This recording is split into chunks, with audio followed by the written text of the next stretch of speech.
to encourage you from John chapter 15 verse 5. It says, I am the vine and you are the branches. If you remain in me and I in you, you will bear much fruit. Apart from me, you can do nothing. And these are the words of Jesus speaking to his disciples and to the people who were listening to him. And he was telling them that, I'm the only source of life. I am the one who gives you strength.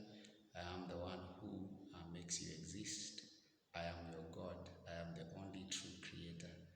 And so Jesus was saying that if you hold on to me, if you remain in me, the same way a branch cannot exist without holding on to the tree, I am the vine, I am that tree, that you have to be associated with me. You have to remain as a branch in me, because I'm the one who has the foundation. I'm the one who is, the only ground that you can hold your life on. And so Jesus encourages them to remain in him. And today, Jesus is encouraging us to remain in him. And what does it mean to remain in Jesus as the true vine and we are the branches? It means, number one, is that we remain in faith in him, we trust in him, we believe in him. And number two, it means listening to his word and obeying his commands, because everything God has commanded comes true, and every word that God has said, it never passes without coming to fruition.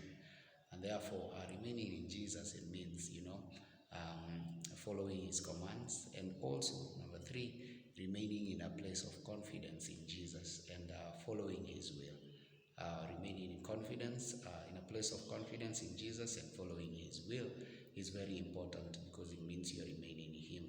And to remain, it means being immovable, not shaking, and not going, from one place to another, trying different things, to see which one makes sense.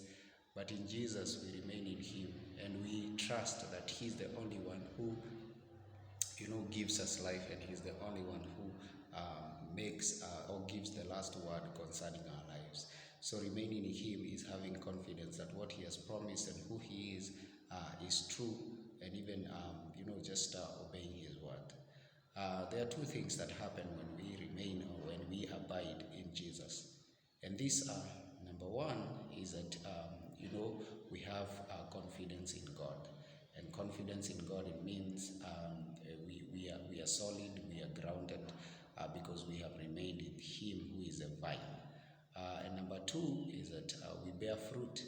He has said, if you remain in me and I in you, you will bear much fruit. So much fruit we are able to bear because we abide in Christ.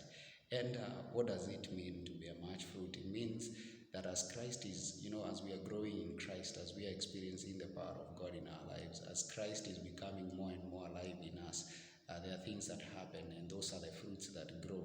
Every tree, when it becomes mature, it has to produce fruit.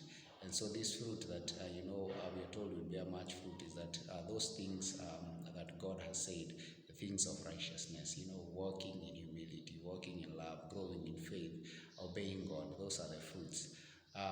And also, number two, something that happens when we abide in Christ is that he has said, apart from me, you can do nothing.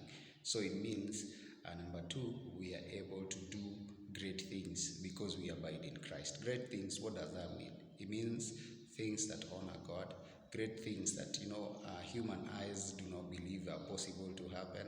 Even in your own lives, sometimes challenges come.